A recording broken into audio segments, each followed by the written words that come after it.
एक जरूरी ऐलान समाअत फरमाएं। हुकूमत पंजाब और रावलपिंडी पुलिस की तरफ से पतंगबाजी पर सख्त पाबंदी है, जिसका पंजाब असेंबली में बिल मंजूर हो चुका है। जो शख्स पतंगबाजी फरोख्त करते पाया गया 2 से 3 साल से 7 साल तक कैद, 5 लाख से 50 लाख रुपए जुर्माना या दोनों सजाएं होंगी।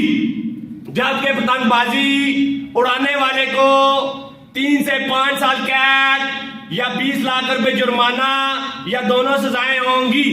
आपको इत्तला दी जाती है कि इस खूनी खेल से अपने बच्चों को बाज रखें। अगर पतंगबाजी या वाई फायरिंग की गई तो उनके खिलाफ सख्त से सख्त कानूनी कार्रवाई अमल में लाई जाएगी।